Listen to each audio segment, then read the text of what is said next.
The acceleration due to gravity is found up to the accuracy of 4% on a planet। किसी planet पर small जी की value को major किया गया और वहाँ पर 4% एक्यूरेसी के साथ ये काम किया गया। कह रहा है कि एनर्जी सप्लाई करनी पड़ी उस पेंडुलम को उसी सेम ऑक्सीलेशन को मेंटेन रखने के लिए जिसका टाइम पीरियड टी है, ठीक है।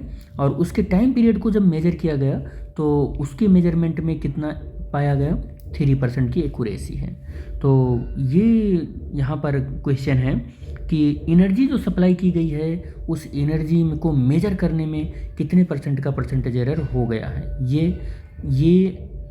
ये आपको पता करना है। यहाँ पर आपका न्यूमेरिकल यही है कि ये आप बताओ कितना है एक्यूरेसी एनर्जी को मेजर करने में।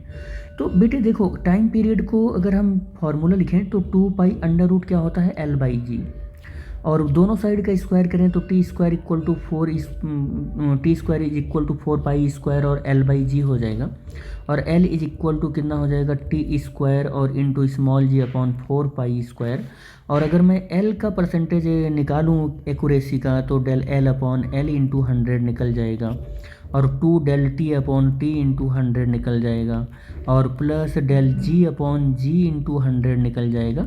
4π² एक कांस्टेंट है, इसका कोई भी मेजरमेंट में एक्यूरेसी या परसेंटेज एरर नहीं निकल पाएगा, तो उसको छोड़ देते हैं। तो 2 इंटू देखो इसका जो एक्यूरेसी है वो 3% है, और जी का कितना है 4 है, तो ये कितना आ गया 10% एक्यूरेसी के साथ एल मेजर किया गया है। एल कितने परसेंट एक्यूरेसी के साथ मेजर किया गया है, तो वो 10% के साथ मेजर किया गया है। अब एनर्जी का अगर मैं फार्मूला लिखूं तो एनर्जी का फार्मूला क्या होता है आपको पता होना चाहिए, कितना होता है, 12m ओमेगा स्क्वायर और एम्पलीट्यूड का स्क्वायर, ये होता है फार्मूला।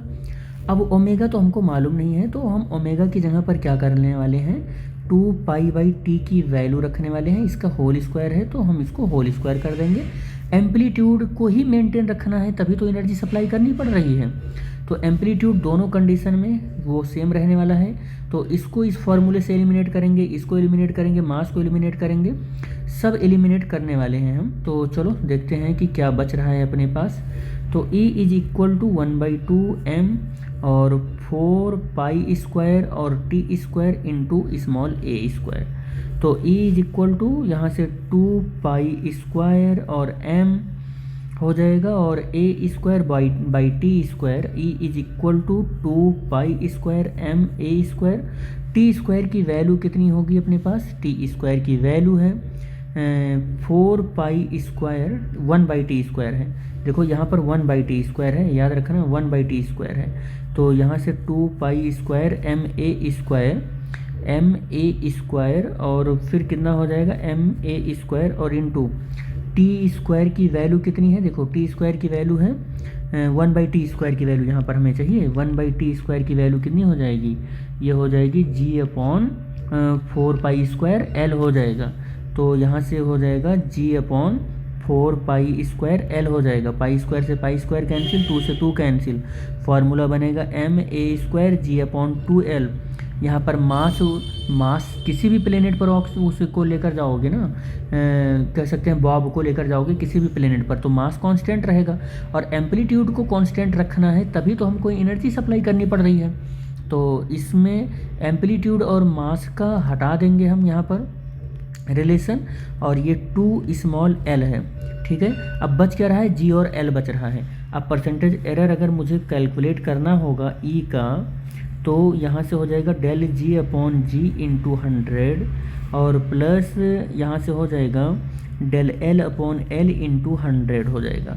और फिर हम इसको लिख सकते हैं E% is equal to G% plus L%। और G में कितना परसेंट आया है, 4 आया है, और L में कितना आया है, ये तो 10% आना चाहिए था, 100 कैसे लिख गया है, 10% है बेटा ये, तो 10 आ गया। तो ये कितना परसेंट आ गया, 14%। तो एनर्जी को मेजर करने में कितना परसेंट का एरर आया, वो एक्यूरेसी आई होगी 14% की आई होगी, ये 14% हो जाएगा।